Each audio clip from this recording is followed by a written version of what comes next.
What is up, hotties? Welcome back to another episode of Stay Hot. I'm Blaiden Kirk, joined as always by my two favorite co-hosts of all time in Matthew Sponhour and Theo Ash. We have a great episode planned for you all today. We're going to, of course, recap NFL Week 18, and Theo is watching the Packers game as this is going on, so I imagine he will keep us up to date with whether or not the Packers are in the playoffs. But before we get into all the exciting Week 18 action, Matt, Theo, how are you guys doing today? Theo, I know you're nervous, so Matt, I'll just throw to you first. Theo's stressed. I'm a little grainy and washed out today. My lighting setup here is bad, and I almost look like a VHS, like maybe The Ring, and I'm about to come out of the screen and get you. So I suggest you listen on Spotify. Yeah, I'm nervous, man. I want the Packers to win this game and get into the playoffs, dude. I want it to happen. They suckered me back in. I don't think we're winning the Super Bowl or anything, but you know, if we win, we just get beat by the 49ers again, which I'm so used to that.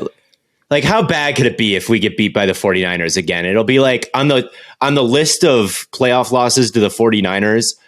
Unless something horrible happens, like there's like a last second lateral touchdown, you know what I mean? Like one of those. Right. But it will probably be the most acceptable playoff loss to the 49ers that we've had.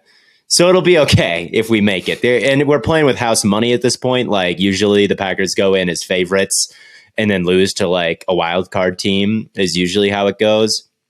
So to go in as a wild card team, you know, playing with house money, I just want it to keep going, man. I think it would be pretty legendary. There is obviously the, you know, relax season and the run the table season. And, you know, this is the we're not dead season, 4-8 to crawl all the way back to the playoffs hasn't happened since Matt, your Panthers did it with Cam in 2018, I believe is the last time it happened. So I'm hoping. And, yeah. And you will get to see my live reaction on this podcast as the Packers attempt to do it. My thoughts on it so far with 5 minutes left in the second quarter. Packers have been soft as hell so far, man. It's 4th down and 1. The A-gap bubble is open. QB sneak is free money. Oh, but Rodgers is too old to run a QB. Oh, his bones are too I can't run a QB sneak. We're going to run an end. Well, then maybe let's give it to Aaron Jones. I'm fighting the good fight on Twitter for him right now, saying that Nick Chubb is the only running back I think I'd for sure take over Aaron Jones. Not saying other guys aren't in that conversation, but Aaron Jones is solidly in that tier with the best running backs in the league, whether that be Derrick Henry or CMC or Saquon. Like, Aaron Jones is just as good as those dudes. Okay, people are going to deem you biased for that one, though. People are going to deem me biased, and you know how I know that? It's because I watch the games. All right, when you watch the games, and like Aaron Jones does not take tackles for loss. He doesn't get tackled behind the line of scrimmage very often at all. There's so many times where it looks like there's no chance, man. Like they got him dead to rights, and he just doesn't really take negative plays. And he's so kind of wiggly. His vision is amazing, and he's like 5'8", so he just finds the smallest little creases, and he just like squirts through them like he's buttered in oil or something. And like he just doesn't take negative plays, and he averages 5 yards a carry like every single season of his career. And you could just tell, like, oh my God, when you watch the guy, why the Packers are giving A.J. Dillon like as many carries as they are this year as Plodzilla, who doesn't do anything. Listen, I don't know. Not to be. I don't know. All I'm saying is A.J. Dillon and Aaron Jones are both 5 for 16 right now. So to me, it sounds like they're just as good as each other. They're dead even. Sample size. The 5 sample size. Yeah. I don't know what got me on this, but anyway, speaking of teams, he's an amazing runner. Yeah, people are calling me biased, and then I have stats to back up that he's a better pure runner than CMC. And everybody's like, "Well, watch the games. Watch the games." I do watch the games. That's why I have this take. The stats just also happen to completely back that up. So go Aaron Jones. I don't know. I'm on my Aaron Jones arc tonight, but I don't care how he performs as long as the Packers win this game. Also, Rodgers could have run it in for a touchdown on the first play, but no, he had to ease up and throw it to A.J. Dillon, who was in for whatever reason. But anyway, they got to be. This dude just hates A.J. Dillon. That's what I'm learning here today. Man, I don't hate A.J. Dillon. He's a cool guy and like a good change of pace power back. But the fact that he's in for the majority of the play is personnel mismanagement when you considering that Aaron Jones is actually one of the best backs in the league. When you watch him, it's like, oh, this guy is actually phenomenal. If you just put him in the Aaron. The only reason people don't like Aaron Jones is because like of the fantasy relevancy. If he wasn't splitting carries with like AJ Dillon and people just kind of got him for a larger sample size, then everyone would be like, oh yes, of course, he is just as good as CMC or just as good as Josh Jacobs or just as good or better than Josh Jacobs or better than whoever. Yeah. But he splits carries, so fantasy people just cannot, they just can't see it because they just can't see the vision. They don't see the vision. This episode of Stay Hot is brought to you by our friends over at HelloFresh. You've got New Year's goals, and HelloFresh is here to help you achieve them. Looking for an easy way to eat well and save money this year? Cut back on expensive takeout and delivery and get started with HelloFresh. You'll love how fast, easy, and affordable it is to whip up a restaurant-quality meal right in your own kitchen. Skip the snowy schlep to the grocery store and stock up on snacks, sides, desserts, and more at the HelloFresh Market. Simply add these staples and sweets to your weekly order, and they'll arrive at your doorstep along with your meals. You know, we got our boxes, and my sister is a huge fan. Like, she saw the box in our garage and immediately ran inside and was like, "Is this for me?" I'm like, "Do you want one?" And she was like, "Yes, please." So I had to take one of my meals out and give it to her because she just loves HelloFresh that much. So make sure you all go to HelloFresh.com/StayHot21 and use the code StayHot21 for 21 free meals plus free shipping. Again, that's HelloFresh.com/StayHot21. Use the code StayHot21. That's all one word. Jumpstart your New Year's resolution with HelloFresh, America's #1 meal kit. Well, Theo has ruined our chances of getting Quadzilla on the podcast, but speaking of teams that have crawled from the grave to being in playoff relevancy, the Jacksonville Jaguars, Saturday night, won the AFC South, clinched the playoff spot. Trevor Lawrence versus Justin Herbert is going to be the playoffs. It's going to be amazing. But Jacksonville, I mean, come on, man. You just got to love them. You got to love them. It's going to be a good game. I think Jacksonville has a very realistic shot to win that one. And honestly, I think they would have a very realistic shot against the Ravens too. This is not a bad team at all. They have a very fun offseason ahead of them because the two worst things in sports to need going into an offseason are a coach and a quarterback. Those are the hard things, and they have got those.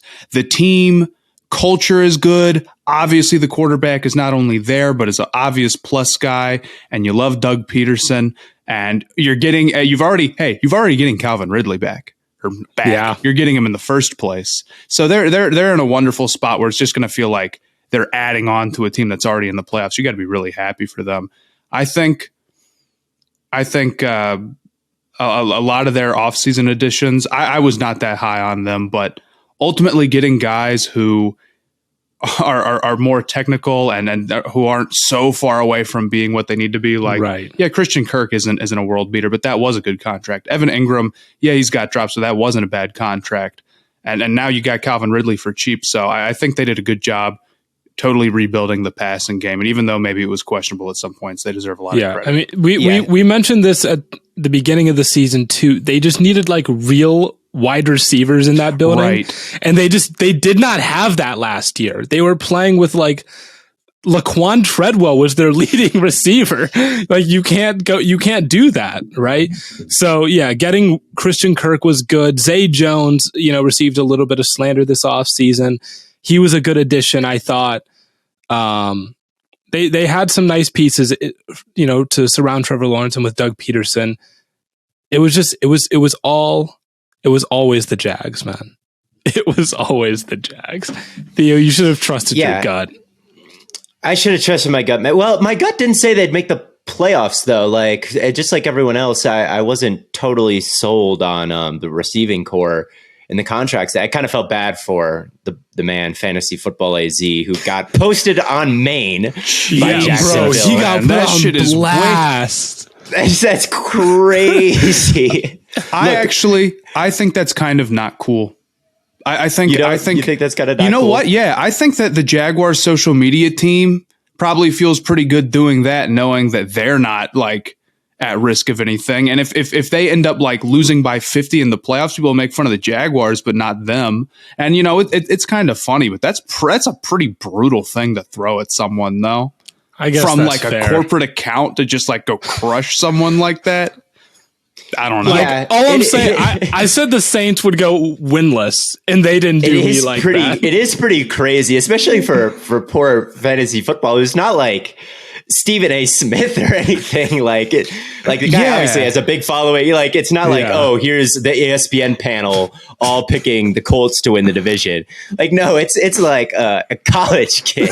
I know he's out of college, but no, he's like he's our crazy. age. And here's the thing. Look, everyone knows that I have been I'm all for a little bit of like if he says something dumb or if anyone says something dumb, you know, piling on a little bit or saying like that was stupid. But Theo's the first person to call them out. In that case, like, oh, the Zay Jones contract was a little much. Oh, the Christian Kirk contract. Oh, the Evan Ingram contract was a little much.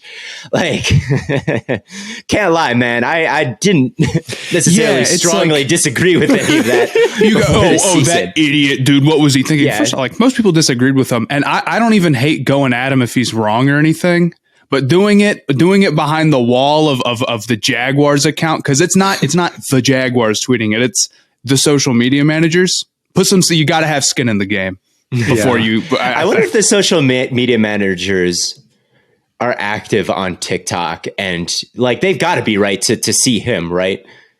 I wonder if they follow me, and I wonder if there was any kind of correlation there. Yeah, if whoever runs the Jaguars social media has saw the Chris Olave video and singled him out as like, oh, that guy, we're gonna be mean to that guy. we're gonna get him because like I probably said the same things about the Christian Kirk contract, but in hindsight, Bulky was right because they did need like not to say like.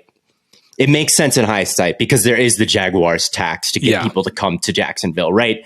You're never going to just get a great deal on a wide receiver because no one is taking a discount to come to Jacksonville. They're taking a bonus. So you kind of had to take a lump with a couple contracts like the Christian Kirk contract to just get to rid yourself of the tax. Because now there's not going to be so much of a Jaguars tax. The team is good. They're in the playoffs. They got the coach. They got the quarterback. There's no state tax in Jacksonville. So you get more of the money that you sign. Like the Jacksonville, the Jaguars tax is probably gone now, but you had to pay it eventually to get the talent to get rid of it. Right. So it makes sense now. And it's something that like looking back on, like you always were going to have to overpay on some free agents to get the team where it needed to be. Eventually you're going to have to overpay somebody. But, did Aaron Jones just fumble? Oh my fucking God. I'm going to get so cooked, dude. I was getting cooked before he fumbled. This is tough, man. No. Theo just went on this whole rant. He just went on this whole rant. Here's what's going to happen. I'm about to get more cooked than Fantasy Football AZ. I don't know who's going to post me. It's going to be the Lions admin, except that we're cool with the Lions admin. Yeah. Which might be even funnier if they did it.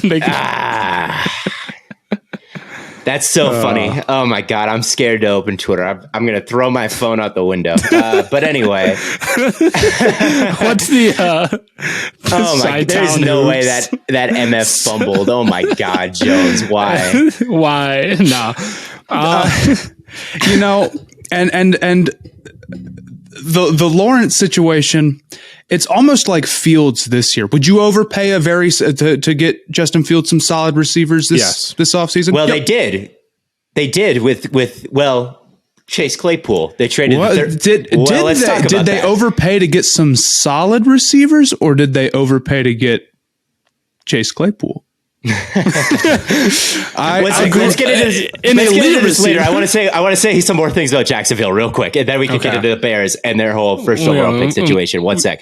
Yeah. Look, Jacksonville. Yes, they already did beat the Chargers, right? They crushed them when they played in the regular season. I think it was like 38-10 or something like that.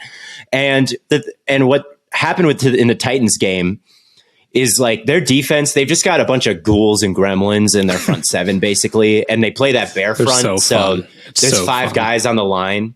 And against the Titans line is ass, right? So you get all these one-on-ones. Like Arden Key had the game of his life in the last game. Like he was just winning over and over and over again, getting some key pressures in like third down situations. He was the one, remember they forced that fumble on Henry and it went out of bounds, but then the play got called back out of.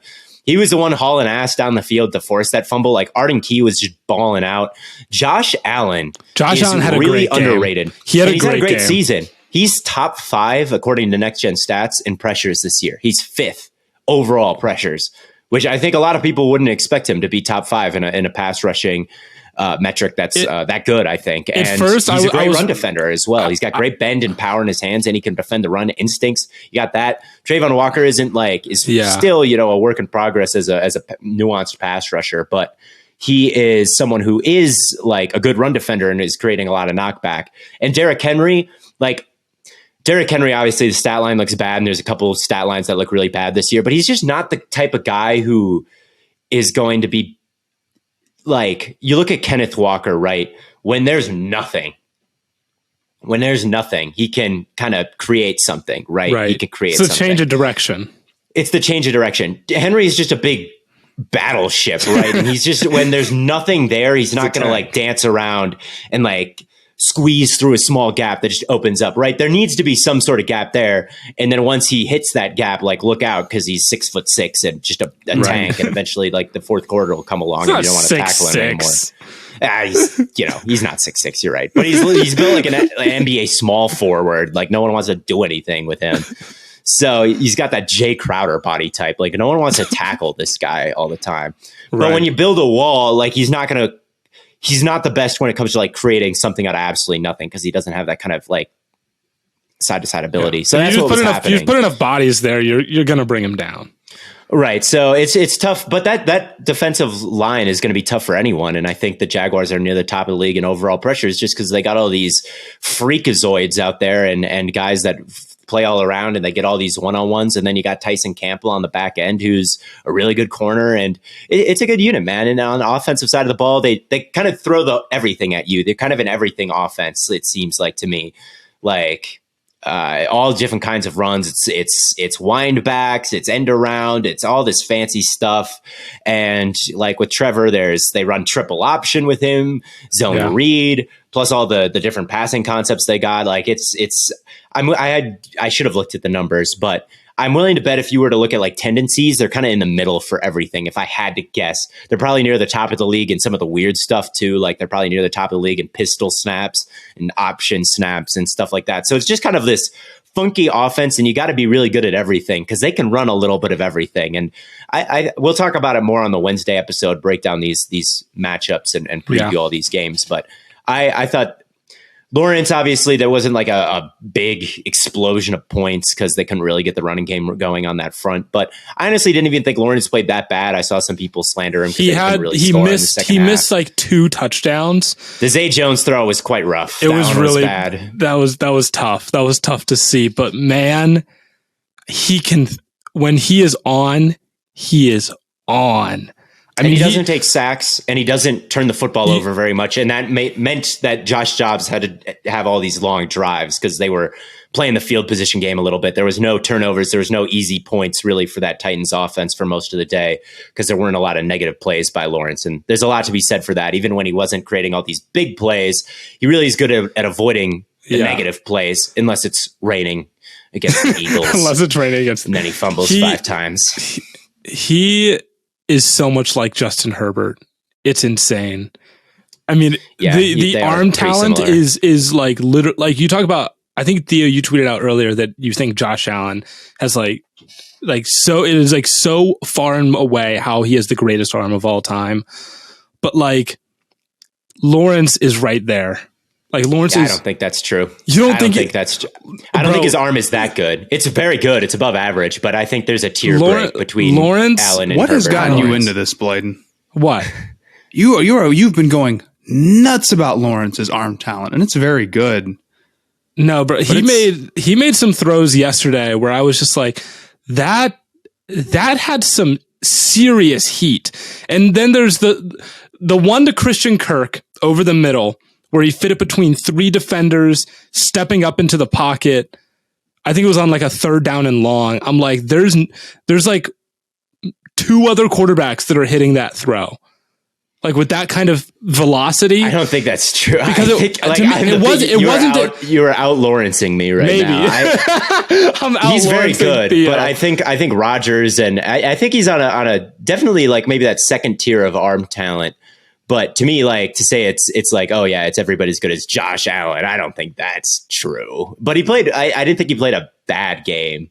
But I just thought his arm kind of popped. I just thought his arm kind of just popped out yesterday. It was the one throw that really stood out. It was when he was like running to his left, and then he just like stopped and threw it right. And I'm like, no one else would even think to do that because that's like a ridiculous thing to conceive.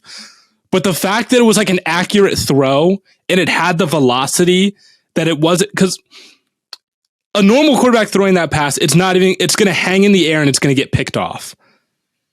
But Lawrence had the accuracy and the velocity to get it there on time. And I was like, there's no way. That was a good throw. It was a crazy throw. That thing went like 50 yards to go like 3 yards. Yeah, it was definitely a crazy throw. But I like that tier of arm talent. But he is a very talented quarterback. And I think he's in that like caliber of guys of like Herbert and Allen. He's not like Allen. I think that's crazy talk. Allen has the greatest arm I've ever seen. Like he's right, just, exactly. He is not Allen. He has a great arm. And like I agree with your take, but you're taking it. You're going down a path I can't follow. It's like every Josh Allen throw looks bizarre. His arm is so strong. That throw today to Diggs, like no one else is doing that from the far hash of 58-yard touchdown that just like keeps going and going and going and going and just is like a perfect, like no one's arm is like that. Like maybe Favre had that where Vic it is just had a couple throws where you can think like that. Vic had some throws like that. With Allen, it's definitely, and Herbert too. Like I don't think Herbert is quite at the Allen level even, but I do think Herbert has a freakazoid like arm. But I'm trying to think of like what bucket I would put Lawrence is in. It's definitely in a bucket Lawrence, kind of below them, but he's right there with Herbert. I think he's right there with Herbert, man. I don't think so. I really do. I don't think he's that. Yeah, I don't think I put him in that type of bucket of arm talent. But now I'm like, I don't want to make it sound like I think he has like a weak arm or anything. I'm trying to trick Theo into being a Trevor Lawrence hater. Yeah, you're trying to reverse psychology me here, but it's not quite an all-timer arm, but he is a very good player. I'm very excited about the Jaguars going forward. And I like the team. I like the team. And I think there's a very real chance they beat the Chargers. Why? The Chargers had all of their guys out there like for most of the game. Well, they were locked into the 5 seed and Mike Williams ended up getting carted off. Like clueless. I wasn't even going to watch that game. I was like, oh, I'm just, who cares? They're already locked in. And they're playing Denver, who was already locked out. So I'm like, this game means nothing, right? Mm-hmm. And then I just happened to like see like on Twitter, I was like, there's no shot Herbert's playing right now. So I like flipped it. I'm like, they have this fucker out there. Like they had the whole starting roster out there. I mean, Jesus Christ, the Giants rolled out like Davis Webb for the full game. Yeah. Not doing that with Herbert is pretty bad management. There's no other way to put it. It's pretty with rough. Everyone. And especially Mike Williams got hurt. Yeah, like he got hurt. That's like you need him absolutely. Yeah, I don't know. It just like completely blew my mind. Like that probably cost. I'm blanking on. Staley. That probably cost him his job. I can't lie. I don't think that's true. I don't think he's going to get fired over that. See, Blaiden, like, I agree with your takes, and then you take them too far. It's horrible by Staley. They're not, like, banishing him for this. To the shadow realm. I don't know. The Chargers they're good, but they're kind of a mess. Yeah. Yeah, it's just a very Chargers thing to have happen. It just is. Like they can just never quite like what's the image? They're kind of a bumbling team. Why can't you just be normal and then the screaming mediocrity. kid in the back seat? The Chargers are the screaming kid in the back seat where it's like, why can't you just do it normally? You have nothing to play for. And I get playing for things. Like I saw some takes like, the Eagles should bench, the 49ers should bench everyone because the Giants are an easier game than the Packers. So you want the 3 seed, not the 2 seed or something like that. And you get a week of rest. I get it. I sometimes get the logic, but if there's something to play for, like seeding, or if you can get up a higher seed, like you should get up the higher seed if there's something to play for. Or if you're playing for the first round bye or something like that, you should play for the first round bye, right? Some of these games, like if you lock the playoffs, you should just try to get your seed as high as possible. And I do think there's something to be said for, continuing to kind of keep up the momentum at the end of the season and try to, it's all about staying hot at the end, to quote the show.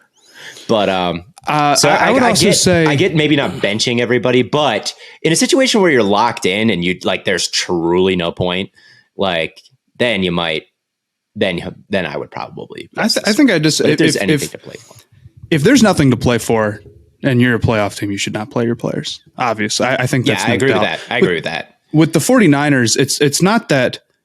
Oh well, the first round match would be easier. Yeah, but I mean, so they'd be dropping from what, the 2 to the 3 seed. Well, what happens if you match up with the 3 seed in the second round? You're going to have an away game. That one isn't a bad idea because the 49ers should be playing for the honor of being a higher seed. It's because being the higher seed is an advantage. And if you feel like you can't beat the Packers, you suck. You're not winning the Super Bowl. No offense. That's correct. But That's correct. There's bigger fish out here that you got to worry about than trying to finagle like a slightly easier first round guy, team or whatever. Although we'll say this and the Packers will beat them and it'll be like, but I stand by it. No, they won't. I do feel pretty good about it. I feel pretty Aaron Jones is better. But Aaron Jones is better than Christian McCaffrey. So that's not enough. Whoever has more fantasy points in that game is the better running back in my book. That's not enough. Head-to-head running back matchup. I was doing a Madden franchise for this video that I'm going to release next week, and this is the only spoiler I'm going to give. Nick Bosa became a free agent, and I didn't have the cap space to get him, but I was like, no one, who's good? I figure the 49ers will probably just bring him back. I don't know. And then I'm going through looking for trades, and he's in Pittsburgh, and it was Nick Bosa, TJ Watt, Cam Hayward, and Minka Fitzpatrick on the same team. And I'm like, good God. They did not win the Super Bowl, though, so thank God.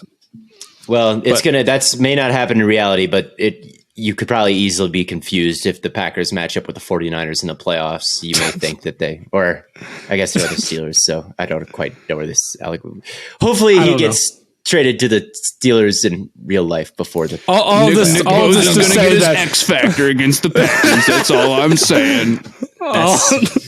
If the Packers even win this game, it's halftime now. I'm not feeling confident. We look like a bunch of scrubs out there and just feel like we're hanging on by a thread. So I don't even want to say before it happens that this is even going to happen. But at any rate, I don't even know what we were talking about. What were we talking about? I think maybe the Jaguars, possibly. But we're going to talk about the Jaguars. We can also talk about the Titans and how, dude, they suck. At one point in the season, they had a 94% chance to make the playoffs. Yeah, man. They should blow it up. They should blow it up. They're fucked. I mean, I don't even know who could disagree with that at that point. This team is so miserable. They're so far away from having even a semblance of a passing offense at this point, right? I think Tannehill is probably. I know I've seen some people say Tannehill has not been terrible this year, but with the weapons that they have, I'm just not moved. I think once Henry goes, the way that most running backs with his amount of carries go, which could happen at any day now. It's like that offense is going to be miserable. I don't want to be out on Malik Willis too soon, but ultimately, he looked the Titans really. What? The Titans are out on him. Fair enough. I could accept him being bad, but it's just to the point where it's like he goes in a game and he they cannot pass the ball. They can't get themselves to do it. So, I mean that, and how many positive offensive linemen do they have? I feel like their offensive line does not really impress me. So that offense is so far away, and their defense, thank God for Jeffrey Simmons. Their defense has been, pretty strong, but a lot of those, I don't know if it's like oodles of high-end talent or a very good Mike Vrabel job with a bunch of, or with a handful of superstars. I agree. Blow it up. And if you blow it up, this would be the perfect year to do it. And get next year. Their run defense is remarkable. It was shout out Jeffrey Simmons. It was shout out Jeff, bro. Their run defense was just ferocious, but good Lord, everything else just like the worst ever. Yeah, and it's a year where like there's a lot of teams that need quarterbacks, and we'll talk about the first overall pick in the draft, and like there's a lot of, like Tannehill would have a market, and I think Tannehill played well this season. He's a good quarterback. That guy is good. You can win some games with him, but like the Titans are just like they're at a crossroads, and if you could trade Henry for the McCaffrey package, and you could trade Tannehill for maybe a first round pick, I would do that, man. Because what does this team want to be in the future? Does it want to be just the Tannehill team with all the and maybe try to stack out all the weapons in the wide receiver core, and they need to rebuild basically every single position on the offensive line. They need to upgrade. Like it just takes, and by the time you do that, like it's probably 2 years from now, you're going to have to give Tannehill a new contract. He's going to be 2 years old. Like the timelines just don't match up. It's time to just like this cycle of the Tannehill Henry thing. It seems like it's run its course, and it peaked with some nice playoff runs. Mm-hmm. It was a good run. They were playing some good ball. They were winning that division. Yeah.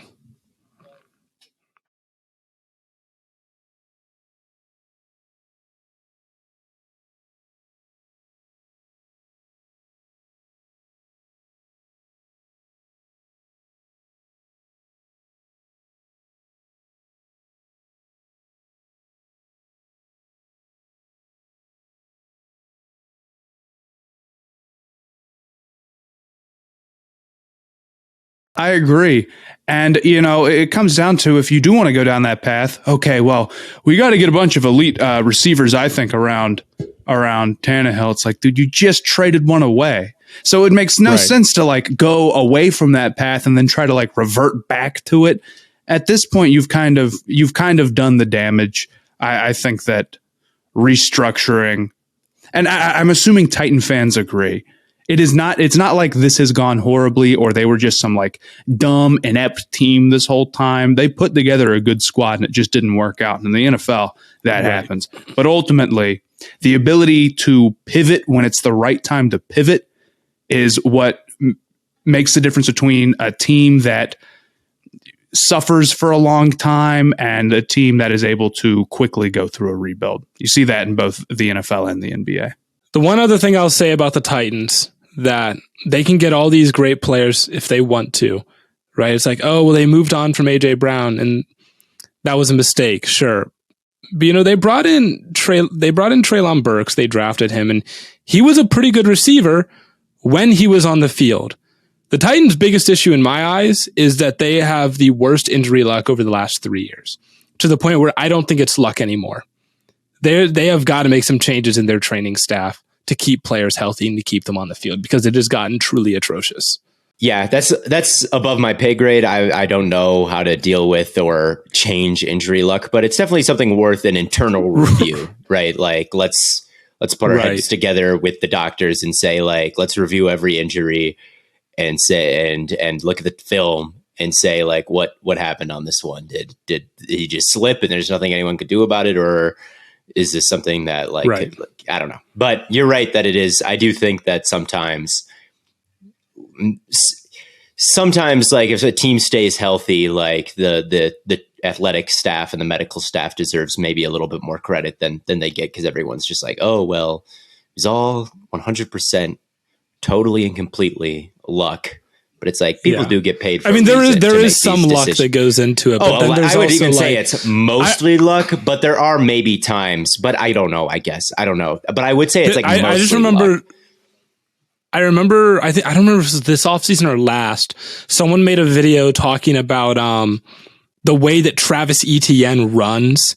And he's like, they're like, he's an incredibly strong runner. But if you look at the way that like his feet hit the ground, when you put that much power into the ground and your feet look that way, you're basically asking to tear something. Yes, the duck feet. I've heard that too. And then he proceeded to get hurt. Yeah, hurt his foot. Right. Yeah, I mean, any team, if you put the three of us in as a team's medical staff, that team would not be as healthy going through the season as a team with a professional squad, right? So there is... I could give you some bill, that's about it. Excedrin, bro, have you tried? Like, just take that stuff. So, like, there is definitely some sort of gap in skill between, like... someone who knows what they're doing and not knows what they're doing in a minute. But you would think like at the professional level, everyone has some idea what they're talking about. So it's just hard to know that stuff. But that is an interesting point. If they really have been like the most injured team for 3 years, they should do something different with maybe change up their training regimen or how hard they practice or something like that. But anyway, I think like it's about time to, you know, they already got they traded AJ Brown, and you might as well go all the way if you're going to do that. You know, like you might as well be really bad, because it's easier to get really good after being really, really bad with all those high draft picks and capital. But this is a good transition. Teams don't tank. Mm-hmm. It's time to rebuild, but teams never really try to lose games or try to tank. And we saw that today with the Houston game. Tanking comes from the front office, not from the head coach and players. Exactly. However, objectively, teams should. Like the team, like Houston losing this game or winning this game, disaster. Losing the first overall pick, that's a disaster. Jets not getting the first overall pick when Lawrence was there, disaster. Doing stuff like this, the culture wins at the end of the season is okay. They're often called disaster. Imagine what would happen if, instead of trying to go for a game-winning touchdown and 2-point conversion, the Texans had just taken a knee. Look, I know they would have been booed off the field. Like remember the Bottlegate with Cleveland? That would have happened again. I don't think it would have. I think the fans would have cheered. I actually think the fans would have been like, "Oh yeah, Houston fans." No shot. I think they would have cheered. I think they would have given him a standing ovation off the field if they locked up the number 1 overall pick. I actually do. I think the fans are always like, because you don't have any stake in it. You're not the one getting drafted and replaced. You're not the one who's getting fired after having a 1 or 2 win season on your record, right? The fans are like, hell yeah, we get Bryce Young. We don't have to trade up or anything, right? I don't think the fans would boo, but I think the players would boo. I think they'd say this is bullshit. I think social media will, like, as much as we see the take on social media where it's like, oh, they should just kneel, guys. I think if they actually kneeled and a team threw the wave the white flag, I think there'd be insane pearl clutching on, so like, oh, how dare you try not to win the game. But I really think the players would be the ones who'd be the most mad. I think the players would be like, man, I go through I get paid this much money. I put my body on the line just for us to win games. They gave me a game check to go out and win this game.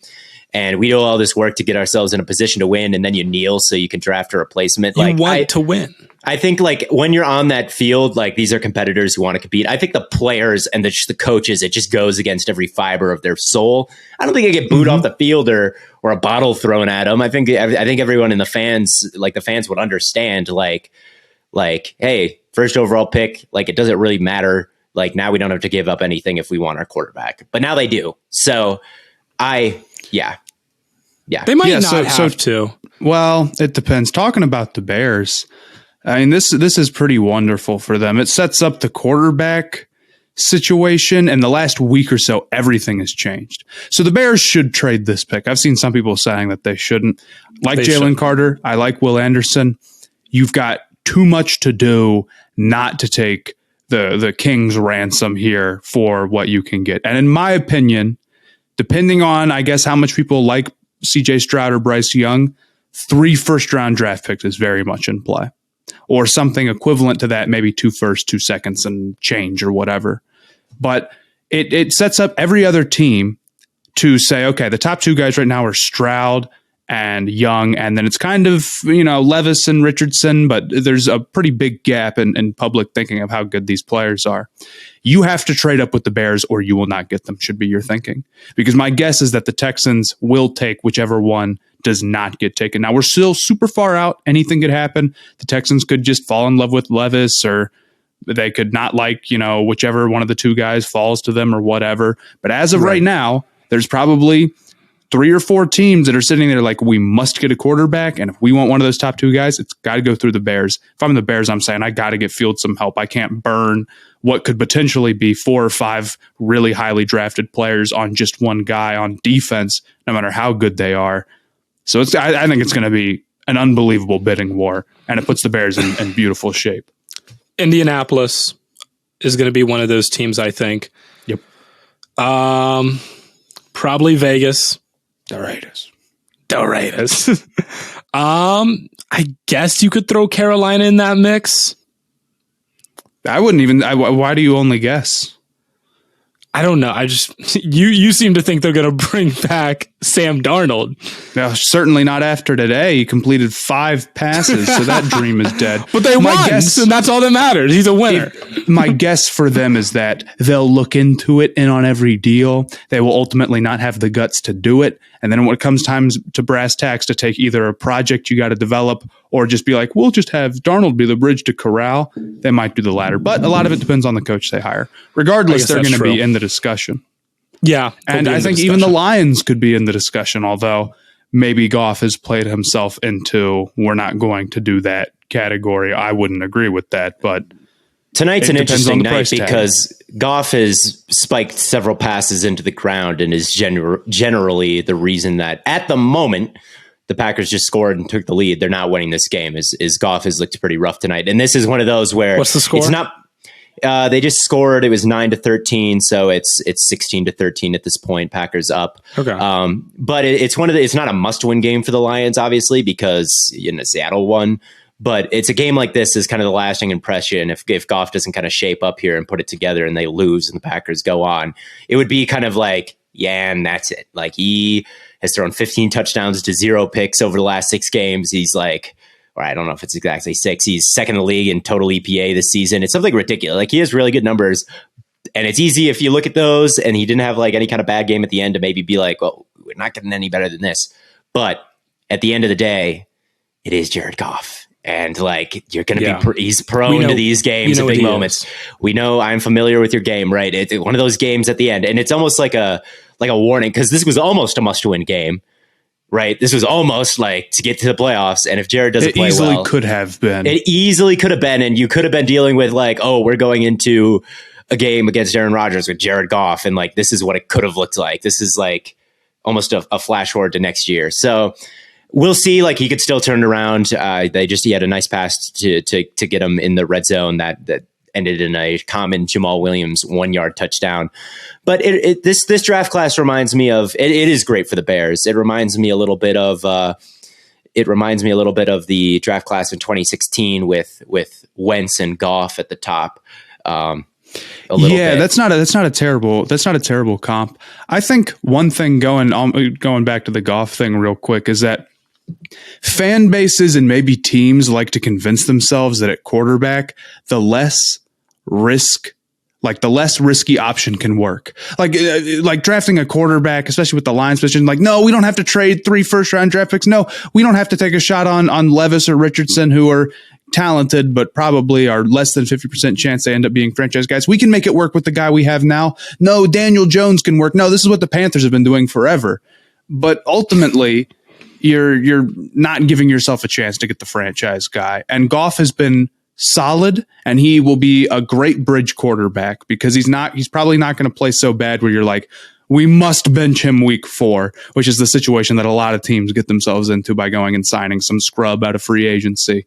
But you have to realize that you need to take the shot on a quarterback. You have to have it's like your 2 options realistically are, or 3, trade up and spend all that capital, be bad enough to get the number 1 overall pick, which a lot of teams like Panthers, Giants, Lions aren't going to be able to do, or you have to take a prospect that's falling maybe to 8. And while they're very good and have a high ceiling, there's also going to be a reason they don't go number 1 or number 2 overall, and they're going to have some flaws, and you're going to have to develop them. But just being like, well, that's risky, I'd rather draft a safer non-quarterback, I don't even want to try to do that, you might as well throw in the towel. That's weak.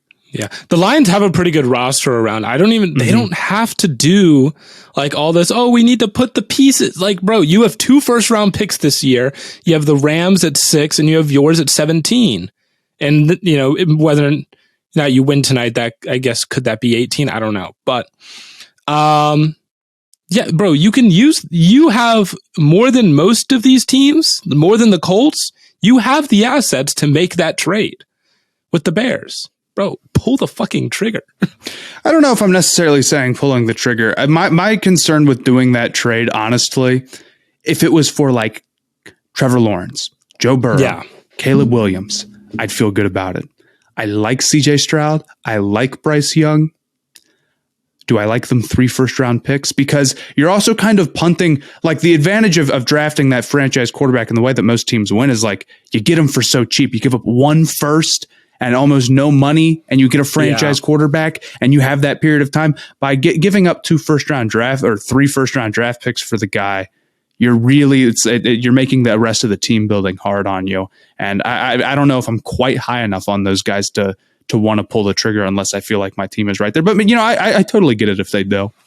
Now here's the question: does Houston say fuck everyone else? We'll trade for the number 1 pick so that no one else can take it. It's very possible. Yeah. I mean, they only need to move up 1 spot, right? So it's very possible that they've got the best. So they'd have to give up the least assets.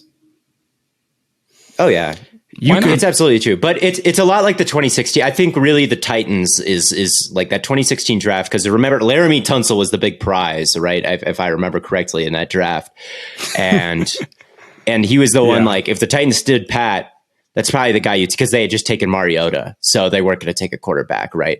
So they were there, and they were going to take Laramie Tunsil, who is a generational like offensive tackle prospect, like truly worthy of getting taken number 1 overall, but it wasn't worth it with all the assets. Like a tackle is just not worth all those assets when you have all of those problems. And that's what the Bears have. So just like the Titans did, I think like trading back, like Will Anderson is a really good prospect.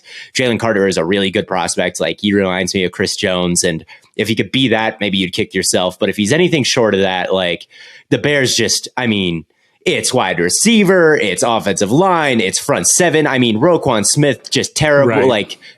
No Roquan Smith, no Robert Quinn, so it's just terrible. Like 1 corner, maybe 2 safeties are pretty good, but it's everything, man. It's everything. So let's get more bites at the apple here. Let's just infuse this talent, this roster with as much talent as possible, and we'll see what Ryan Poles can do. His track record is not off to a good start, right? We can look back at his moves this season. Chase Claypool for what ended up being a top 32 pick, a first-round pick, essentially. Like, that's how that trade's going to go down. Rough. That is rough. All right. Chase Claypool is a player that, and I think when they made the trade halfway through the season, you could kind of see it. Like, I made a video on the trade deadline. My thought was, well, Fields does like to hold on to the ball a long time. He does like to push it down the field. You envision like how he won in college. You think of all those deep shots, like get him a deep threat, right? Plus, I really do think new coach, new GM, they were evaluating Fields and if he was the guy going forward or if they wanted to be in the market for a quarterback this offseason. But it's hard to judge when you've got, Equanimeous St. Brown out there starting all the time. And you got Velus Jones. Velus Jones, right? They wanted a real wide. I legitimately think, why would you be a buyer when you're that bad? Right? Why would you be a buyer? They sold all this other shit. Mm-hmm. They sold Robert Quinn. Why would you buy a wide receiver? I truly think it's just because they wanted to evaluate Fields with a fair team around him, like give him a fair shot at actually looking okay. So I think that's what they did. And but it was just they gave up too much. They just gave a 2nd round pick. Like it was just a bit too much. I get the idea. Like maybe it was a decent scheme fit, but to give up Claypool is only a couple years left on his contract. I get that it's a terrible free agent wide receiver class. But he's developmental, right? He is a guy who is a little bit like not really a polished player right now. I think on the mental side of playing the game and just kind of the technical side of playing the game. So if you're going to spend a 1st round pick, right? This 32nd pick in the draft, like the equivalent of a 1st round pick on a guy who's like raw, you can find that in the draft for cheap, for more cheaply instead of a guy on an expiring contract. So that was a move. And like, obviously the Steelers draft guys like this in the 5th round all the time, and they all work out because it's Steelers. So they'll find a new Chase Claypool in 3 seconds. So like, and they traded away Robert Quinn, who's obviously just been completely fantastic. Not Robert Quinn. They did trade away Robert Quinn, but Roquan Smith for less. Yeah, they traded away. They got back a lower pick than they traded away. So they downgraded their pick and got rid of a much better player than Chase Claypool. So we'll see if this is a big offseason for Poles. It's a huge offseason for Poles, and he could be fired as soon as next year if they don't play their cards right here, because he's not off to a good start, in my opinion, as a GM. I don't think. But, maybe they don't have the first round pick if they don't trade away those things. So maybe. Who knows? He has to play this right. This obviously, was the 4D chess play, man. You're not thinking on the same plane. Yeah. They had to trade. Right now. It's evident. They had to make all these bad moves to be bad so that they can get good. Fields did get better after the Claypool trade, and also they got the first overall pick, so it actually worked out great. I don't know, I guess, but you can't argue with the results, man. We'll see. This is the defining moment of the era for them. The Bears for the next decade, the success of Justin Fields, it all comes down to these next couple months. I personally do not believe they will be picking at the number 1 spot. I think they'll trade out just like the Titans did. Hopefully they can get some better weapons for Fields.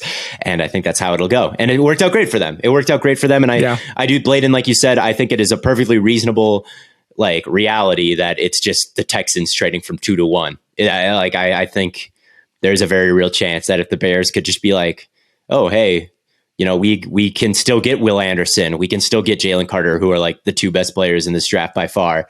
We can still get them and just get the extra, an extra second or third for second. Second. Bang. We just got that out of thin air because you guys went for 2. Easy. Easy. So that's kind of where I'm at. I think we're all on the same page here. I don't think they'll be picking at number 1. There's been some people who said oh, dude, trade Fields and take Stroud. Now those guys don't do that. That's my advice. Kids, don't do drugs. Don't do that. Fields showed enough at the end where it's just by himself, he made this team the best rushing attack in football this season. They were the most efficient rushing team because he created more explosive plays than anyone else by himself. You saw the growth Jalen Hurts has had over the next 3 years. That could be Fields, but maybe even turned up a notch as an athlete, which is kind of scary to think about. So do not do that. Do not trade Fields. It's the fastest quarterback in the NFL. Don't do that. Yeah, you cannot let that guy go. He showed enough. He did. But I say season is over. Let's talk about some end of season awards. What are these guys going to win? Starting off with Coach of the Year, which I think is actually the most interesting one. I think there are the most guys. End with that. Maybe we should end with that one then. End with it? Okay, we can end with it. Interesting. Yeah. Let's start with MVP then, because it's Patrick Mahomes. It is Patrick Mahomes. He did pretty much exactly what we thought was going to happen for his MVP case at the start of the year. Right? He set the record first off, from a number standpoint, he set the record for the most total yards by a player in a single season. Granted, extra game, fraud watch, asterisk, whatever you want to do. Who cares? But he set the record. He did that while losing his number 1 receiver. And there's a lot of other people who deserve respect, and that team is very good. The receivers are not terrible. Obviously, Travis Kelce is a pass catcher, and he is not so bad. And having Andy Reid on that team is a big difference, too. But we've seen the effect that losing your number 1 receiver can have. Aaron Rodgers really isn't bad or anything, but losing Devontae Adams crushed that offense. Tyreek Hill has a fair case for being the best receiver in the NFL, or at least a top 3 receiver. To be able to lose him and then not miss a beat, you can't feel that great if you correctly predict Patrick Mahomes to win the MVP, because he's just that. Any given year he can go off for it. This year, I think some other guys had a case. Jalen Hurts at one point was fighting for it, but then missing these games didn't help. Allen deserves some credit in a year where Justin Jefferson actually got that 2,000-yard mark, and maybe there wasn't another quarterback out there doing that crazy stuff. He'd maybe have a case for it, but ultimately, Patrick Mahomes is the most valuable player in the NFL. He's the best player in the NFL. Should go to him. Yeah, it's not close. I couldn't have said it better, Sadly. right? The rushing game isn't good. I'd add on to it. Like, this isn't some elite rushing game that he can lean on. The tackle play from Orlando Brown was disappointing, and Wiley was disappointing. The interior is really good. But, like, it's not this elite offensive line, and I think that cost him some games this year. It's not like an elite defense. And they're the number one offense in the league, and they always have been. And Mahomes has had a historically efficient year, and obviously, like you said, set that record. So yeah, he's the MVP. And there's times where I think Allen doesn't maybe have the same caliber of he is the rushing attack in a way that Mahomes isn't quite. So maybe you can give him some edge there. And Hurts, there's not too much of an argument for Hurts anymore, is there? Right? At one point, you can see the missing case those that they finished games. like 16-1 or whatever. But it's Mahomes, and they're Mahomes. first in the AFC. On top of that, it's Mahomes. It's Mahomes. It was a great year for it. There's lots of interesting cases that you can make for even some non-quarterbacks, like we'll talk about maybe in the offensive player of the year. But it's Mahomes, man. Like, anyone else is just a take I'm kind of rolling my eyes at, because it's Allen is the only other one, honestly, at this point, where it's like, I think Allen, just because he led the team in rushing yards, and I really don't think the rest of that offense is good outside of him and Diggs making magic. Like, I could maybe see the argument where it's like, well, Allen is the true guy. There is no like Andy Reid caliber dude.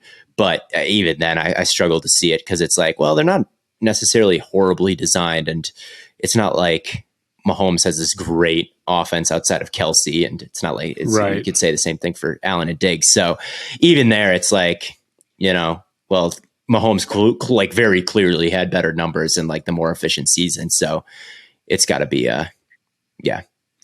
we'll see. Mm-hmm. We'll see. But I'm pretty confident Mahomes will win by several votes. I don't think that there will be that many players even getting votes outside of Mahomes. Yeah. So Matt, I think you made a video that it'll be whether or not he's unanimous. And I think he has a really great case for it. I think unanimous MVP is so tough, because it's not about whether or not you clearly deserve it. It's about whether or not you clearly deserve it. And nobody is like, I always think about LeBron missing out on it because someone voted for Carmelo Anthony. It's like everyone's got to get together and be like, guys, let's be real Ball here. Don't Stop got an MVP vote. It was I think it was some guy from New York or whatever who just didn't like LeBron. I can't remember specifically. Don't quote me on it. But yeah, it's Mahomes. I don't have much more to say about it other than like, you lost Tyreek Hill and you still did this. It's just him, man. He's just that good. He's just like that.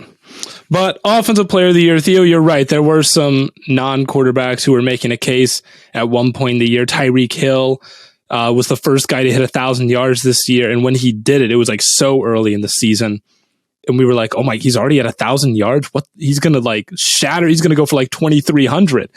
He cooled off a little bit down the stretch. Couldn't quite get it, but he's going to be in that conversation for offensive player of the year. But I think the two guys that really push for it are Justin Jefferson with 1,800 yards and Devontae Adams, who led the league in receiving touchdowns. I think those are the two. You don't think Tyreek Hill contends? He has fewer yards and touchdowns than both of those guys. That is true. I think that like, obviously he's the most explosive player on the field and he can do so much for you. But I think ultimately they're going to be like, yeah, Justin Jefferson came pretty damn close to the record. Like at one point, people like, we were in week 16 and they were like, yeah, he might break the record. And then Devontae went on. Yeah, Jair happened. And then Devontae went on like, Devontae went on like a hero stretch of receiver. He had quietly an amazing season. Broke the Raiders single season record in receiving yards and had 15 touch. I mean, truly an outstanding season. and it happened kind of quietly because of the year that Tyreek was having and the year that Jefferson was having as he was closing in on the league record. But I think those two are probably the best case to win Offensive Player of the Year. Me personally, I would go with Justin Jefferson, and I was on Team Tyreek for a while, but there's not only does he have, I think he's got the most catches. He's obviously got the most yards, and maybe it's easy to go with him for that reason. But the Vikings are a team that played a lot of close games, and maybe this is unfair, but when it came down to it, they could always go to Jefferson. And I think about that Bills game where it's like, he just won them that game. They could just go to him, and he was just going to go win that game. And if they didn't have him, who knows what their record would be? But it would be something horrifying, man. He is on completely another level. And we talk about, okay, Justin Jefferson got shut down the last game. That's a fair argument against him because it is close right now. And how did the Vikings do? Horrible. They got crushed that game because if Justin Jefferson is not out there going and getting like 125 yards, 150 yards, if he's not the guy on offense, the Vikings offense is just not that. Yeah. I would say I'd rather vote for Tyreek than Devontae just because Tyreek like revitalized the whole offense and, Devontae didn't, for whatever that's worth. I know there's a lot more factors than just that. Tyreek did end with more yards than Devontae and was tops in the league by like a mile in yards per route run. I don't know all the yards per route run leaders of all time off the top of my head. I'd be willing to bet Tyreek like has the record in that all time. 3.5 yards picked up or 3.4 every time you run a route is crazy. And that kind of speed going vertically opens up all those shots in the middle of the field. And that Tua was number one in every single intermediate stat this year. And I think the speed of both guys, not just Hill, but largely Hill, helped with that, and he obviously had all the production. But I agree with Matt. It doesn't really matter who finishes in second place, whether that be Adams or Hill or someone else, because Jefferson did end with more yards than Hill, touchdowns, picked up more first downs, and is truly like the only game-breaking weapon on that team, where maybe the Dolphins have another one in Jalen Waddle. His production next to like Thielen is hilarious, and like his efficiency next to Thielen is hilarious. It's like I've mentioned a million times over the course of the season, the Vikings really aren't that good against cover one because it's just Jefferson, right? And if he's bracketed and you have to go somewhere else, like other people weren't really beating their guy. So it's Jefferson. Yeah. And like Matt said, all of these close wins happen. Like, this is not a very good team. Their point differential is -3. They have 12 wins. Why? Because fuck it, Jefferson is over there somewhere. That is why. Somewhere. That is how you go from -3 point differential to 12 wins, is at the end of the game, someone can do a one-handed Odell catch on a 4th and 30 or whatever the hell it was, and come down with it. And that happened a bunch of times this year. Good player, number one, and basically he actually didn't have as many touchdowns as you might expect.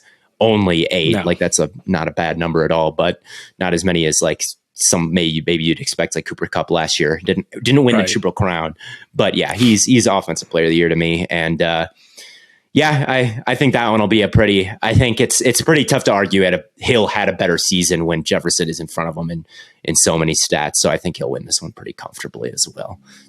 Fair. Expecting the Triple Crown's pretty tough. I mean, it's happened exceedingly rare. I'm not saying so like, hard. I didn't think you were. Yeah, but yeah. All right, Defensive Player of the Year. This is probably just like the MVP. Nick Bosa is probably going to be the guy to win it. Leading the league with 17.5 sacks, tied for second in tackles for loss with 18. I believe he has 18.5 sacks now. I think he got one today. Oh, did he? Mm-hmm. Okay. That's franchise record, I believe. Damn. He is, I agree. He's on that level right now. And maybe this feels a little bit like you're just giving it to the best edge rusher because that's kind of the default maybe for this award.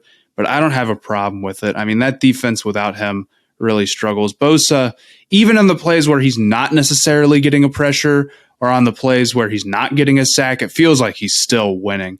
He is just an absolute, like, perfectly well-built out edge. He's absolutely the top tier one.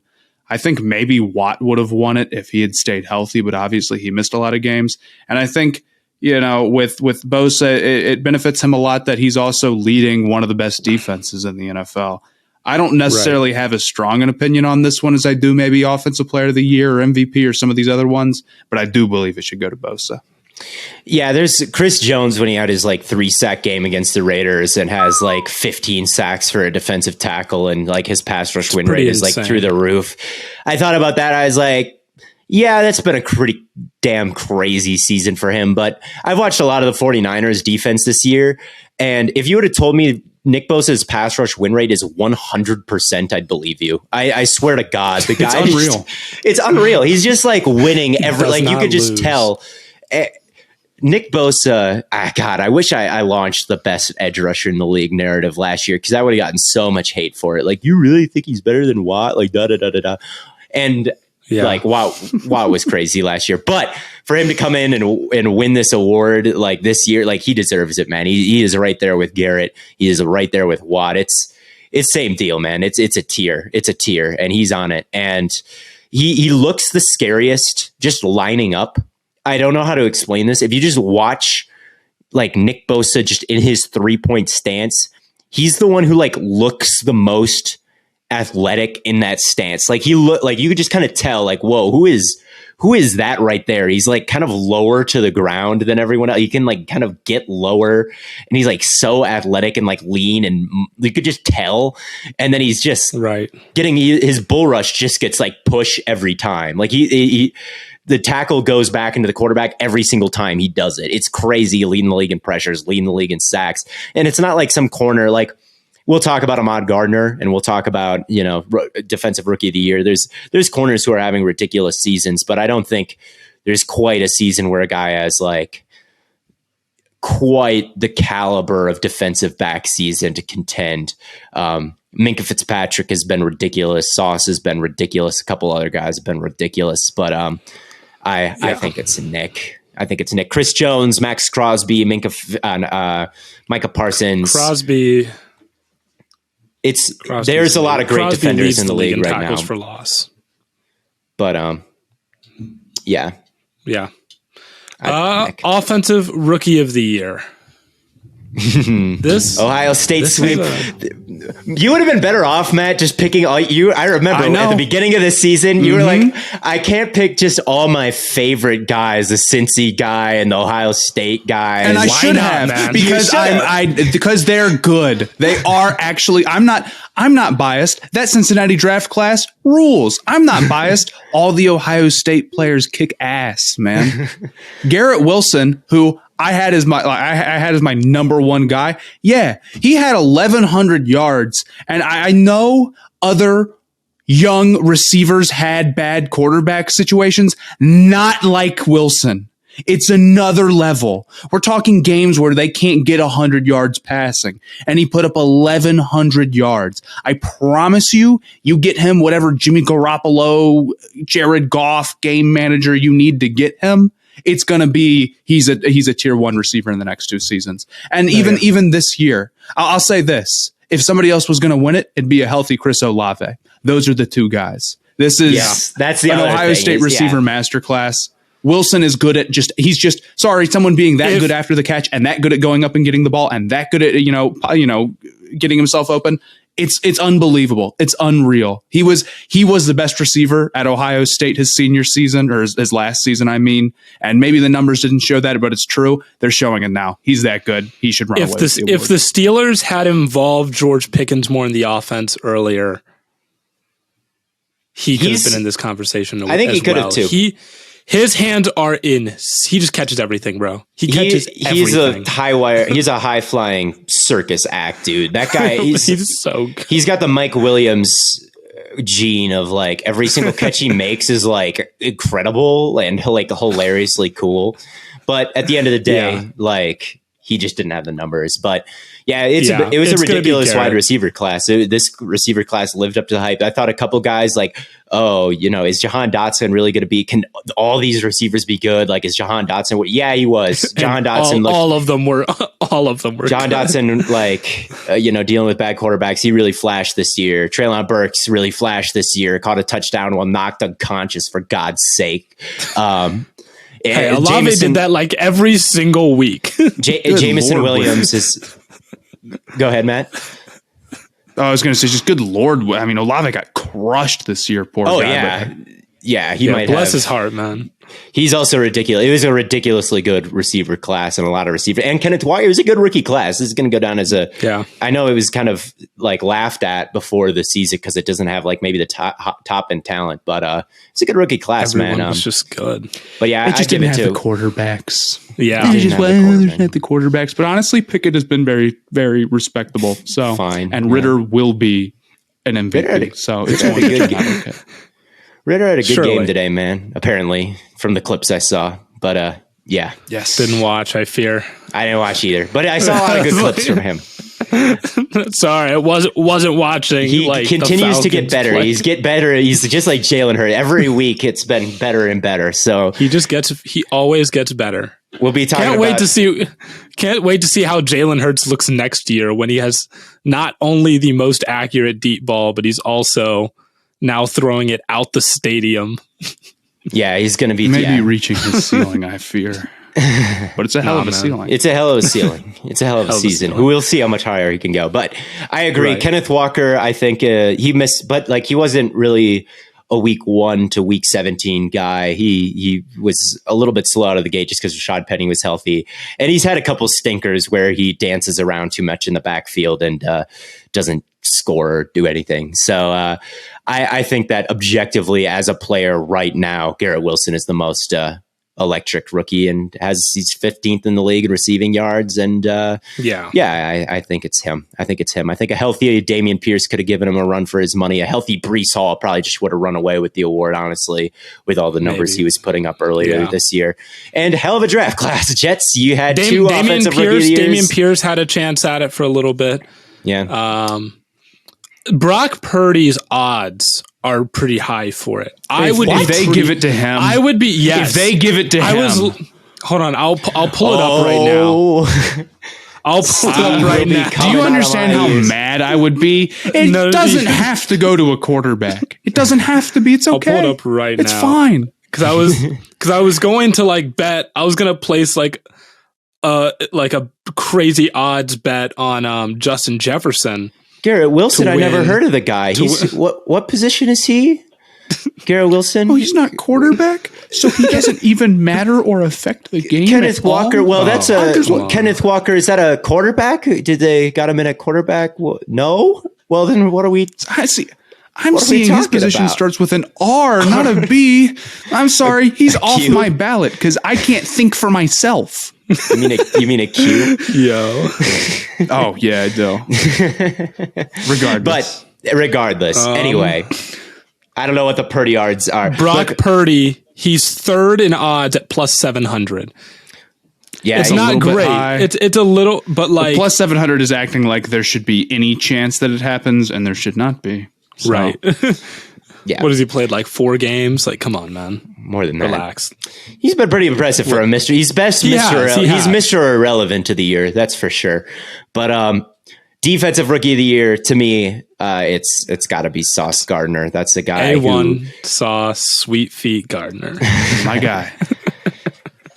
Your guy. All of the pre-draft crap. He didn't play anybody. Dude, he never let up a touchdown. Every negative about him has ended up being significantly overplayed. People overthought this one to all hell.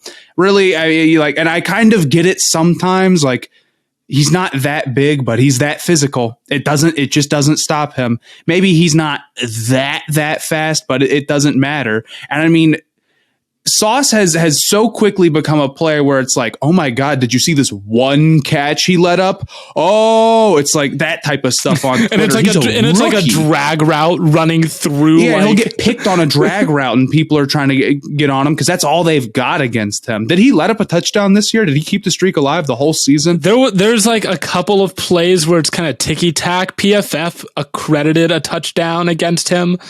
So that's how you know it doesn't count. I'm saying the streak is still alive. He's saying the streak is still alive. He's saying I actually think we talked about Claypool earlier. I think I can't remember if Claypool got him for a touchdown or just a a big play. Nope. But I do know that according to Next Gen Stats, Sauce Gardner is second in the league in EPA when targeted. It is like a hilariously low number. Throwing at him resulted in something bad happening way more often than not. And it's like, I think the highest compliment a corner can have is when you get beat. It's all over social media. It's what happens anytime Ramsey gets beat. It's what happens anytime Jair Alexander gets beat. It's what happens anytime Sauce gets beat, right? It's kind of just those three. Like, there are other great corners in this league, but even Horn doesn't quite command the type of like, oh my God, he got beat type of treatment on social media. And part of that has to do with, but part of that has to do with small market. I'm not coming after him. He had a great season, but you're attacking him. All right, sorry, but I will say, like, he's Sauce is in hollowed ground. He's in hollowed ground, and he deserves to be. Yes, and he deserves to be. Tariq Woolen had an amazing season as well. He did. But even he, with all the interceptions he had, like, throwing at him did work a little bit more than it worked for teams throwing at. But he was also like new to the position. Right. It's crazy that he's great. The season that he had is just like remarkable in its own. He doesn't need to win the defensive review. And he can just have a great season and just be a great young corner that's going to keep getting better. Right. He's the Jalen Hurts of corners. Yeah. To me, Gardner. To me, Gardner is the guy. I don't think any edge rushers, like, obviously Aiden Hutchinson's been super productive this year.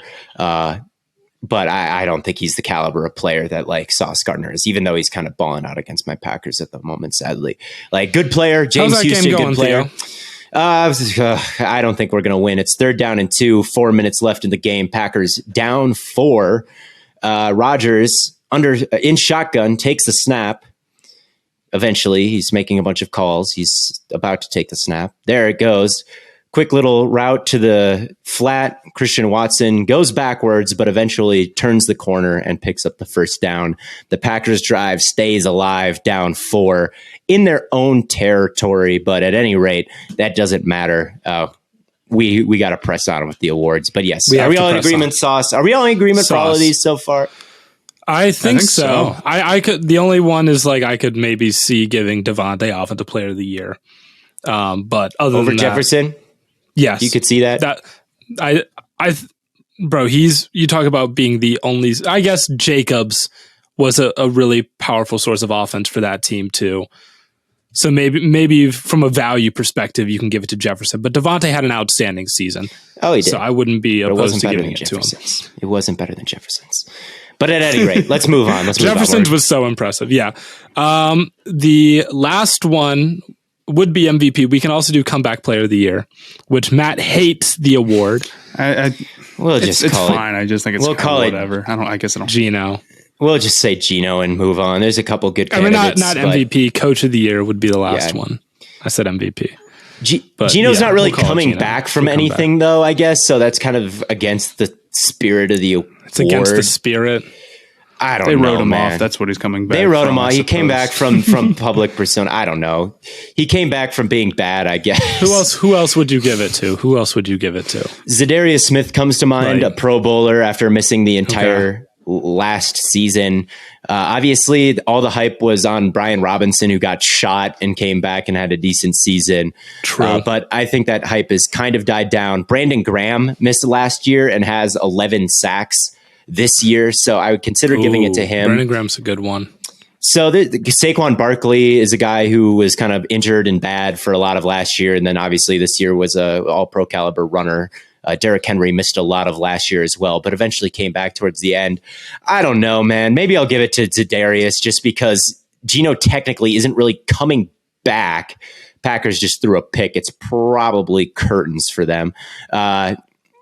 Kirby Joseph, man, for some reason, he owns Aaron Rodgers, by the way. He had 2 picks in the last game. Should have had a bunch in this as well, but I think one got called back from penalty. I think that was him. But anyway, maybe I'll give it to Zadarius Smith since he's technically coming back from the injury and made the Pro Bowl, but I don't really care. Whatever. Yeah. The only award that I think is going to be really hard to pick is Coach of the Year. There's going to be Sirianni, right? For the obvious reasons of this team just being outstanding. I think Doug Peterson has a really good shot. I think Doug Peterson to come in and completely turn around the Jags and take them from the number 1 pick to a playoff team. I mean, there's the, I don't know if you saw in like the broadcast yesterday, they were asking Trevor about like the crystal ball thing that Doug had said, where it's like, they were like 3-7. And he was like, I can see it right now. It's going to come down to week 18. We're going to be playing for a chance to get to the playoffs. And there they were playing for a chance to get to the playoffs. And now they're there. I think Doug Peterson has a very good shot at it. For me, it's about doing more with less. Nobody's done more with less than Brian Daboll. I'm giving it to him. So I would have given it to Sirianni in the 16-1 case in that scenario, because it's just like a record like that is just so hard to get no matter how good your team is. But ultimately, while yes, Peterson did a lot, I also think that like his quarterback is very legitimately good. And I think that his team is actually pretty, and they've turned it around a lot, but it's not all Peterson. The roster has also improved a lot. And there's a huge gap between the Jaguars and the Giants roster. And you have to keep in mind, the Giants are in a very tough division too. So them making it with just unbelievable limitations, them being in the playoffs is unreal. So I would go with them. Yeah, I picked them to go 2. I looked at that roster and I said, this is did I say they were the worst team in football? I believe I did. I've tried to think if I had anyone like 1-16 or 0-17. I don't think I did. Yeah, I looked at the roster. I said, this team is garbage. You got Daniel Jones behind a bad offensive line, throwing to bad receivers. Right. And the defense isn't that good. And yet here they are, like Matt said, in a bad division. I think it would be, if I'm going to say that at the beginning of the season and they make the playoffs, like I think I gotta say it's Daboll, right, for doing all that with the talent level I believe they had. And yeah, it's not like anyone has gone through the season and been like, oh, actually they're just stars all over the place that just like needed some development, right? It's really like still at the moment, like obviously Isaiah Hodgins has been nice and Slayton has been nice, but it's not like even now you don't look at this roster and say like, oh, right, like Joe Judge was just horrible and like all these guys have blossomed.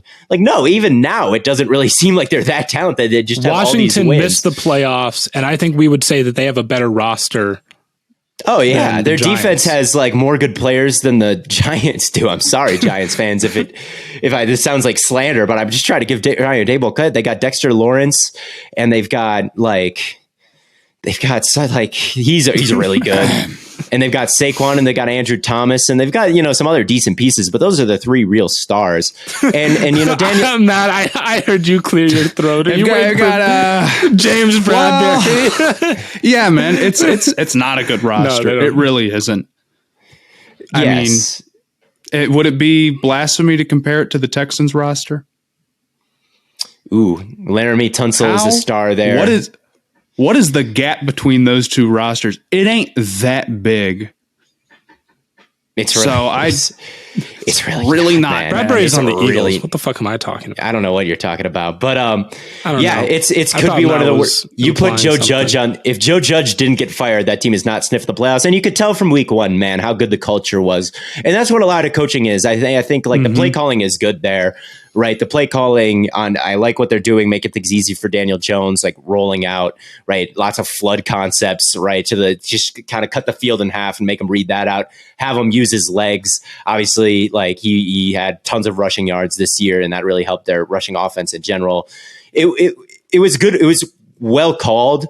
But the main thing that a coach is there to do is teach, right? Teach the scheme, teach everything, get the culture up, and just have everyone like know what they're doing and don't get stupid penalties and don't lose games doing dumb, stupid shit. That's like a lot of what coaching is like prevent that from happening. Get everything buttoned up. And you could tell from week 1, I think it was week 1, whenever they beat the Titans, and Saquon had that big game to begin the year. And he had, obviously they told him to stop dancing so much behind the line of scrimmage, just get more downhill. And that he really took that advice to heart and had a career, maybe a career. His rookie year was probably better, maybe, but the best year he's had since his rookie year, that's for sure. And you could see how much it meant to him. Just week 1, he's like crying on the sideline and he's just like, everyone's really emotional and hyped up. And you could feel the energy from this team from the very beginning. And I think it's hard to instill a culture like that. It happens sometimes, but it's real hard, especially for these Belichick disciples. And Daboll has been in a lot of places other than just Belichick. But he came from that Belichick tree. He worked with Saban down in Alabama. That's kind of the same thing. Those two are best friends. And a lot of the guys who have branched out from that tree haven't had that kind of success instilling that kind of culture and that kind of like buttoned upness to their teams. And Daboll, he's not the same as Belichick, and he's been loads of other places outside of just those two places. But that's a good culture. And it's something that a lot of these longtime Patriots assistants haven't been able to do. And it was a great play call and great play calling, a good structure and a great culture. And honestly, like with Sirianni, there's a couple guys I would vote over Sirianni. I would vote for Shanahan over Sirianni. I really would. Like to do everything what he did with a third string quarterback. Like the play calling is just out of this world good. I know a lot of 49ers fans blame him for all their guys getting hurt, but I kind of think that's a little unfair. But you're not like off base there at all, Theo. Like for Sirianni, or for like the Eagles to lose Jalen Hurts, and then they're just like, actually, we can't win now. Our offense has lost its juice. Like that really, I think, diminished Sirianni's coach of the year case. Gardner Minshew would go like they would be the 2 seed with Minshew in 49er land, man. This, if anything, bro, Minshew looking that bad and the Eagles not having any offense without Hurts, I think strengthened his MVP case. Maybe. It's not that they had no offense, but like they did in the Dallas game, but then they didn't in the New Orleans game. So they went one for two without him. But and they lost the Dallas game, right? I remember that, right? They did not win a game with Minshew as the starter. And Andy Reid coached, like he did a great job play calling as well. Without like he deserves a lot of credit as well as Mahomes. And it's a good year for Coach of the Year. I know that we talked about a lot of guys falling off when we talked about this with Seth, but then they kind of got a life kind of breathed into them at the end. In the case of Daboll, but I would give it to Daboll. Sirianni's still up there. He's still a fine choice, but to me, it's got to be Daboll. What about Tomlin? Another non-losing record? No. Tomlin, the streak is commendable, dope, but I'm not giving him Coach of the Year because of the streak. It's not a lifetime award, but Tomlin deserves a lot of credit. It's not a lifetime award. And the Steelers roster is far in an easier division with a way better roster. He did the same thing that Daboll did. So. Right. Pickens would be the best, like Claypool may have been the best Giants wide receiver going into the season. Like it was definitely a better roster, guys with like Minka and, they definitely survived the TJ Watt injury, but TJ Watt for a good portion of the season. And also, Minka and I don't know if I'd consider Tomlin. Plus the offense was just like kind of gross to watch for a lot of it. Like it didn't really look like this team is so wonderful. It randomly caught fire from like week 13 on. Like I don't know what happened. Yeah, it's definitely been better recently, but I don't know if I look at this team and be like, wow, so wonderfully coached. And I know that's not all Tomlin's fault. Yeah. A lot of it is Canada, but he hired Canada. Daboll, he hired Wink Martindale, who has done a really good job this season, I think. So I wouldn't consider Tomlin. I think that he's a great coach, and Steelers fans, anytime anything happens with them, they're like, Tomlin, dude, he should be gone. I hear a lot of that from Steelers fans. That's not true. What? Tomlin, yeah, Steelers fans. Who is saying that? Dude, Steelers fans. Ask any Steelers fan.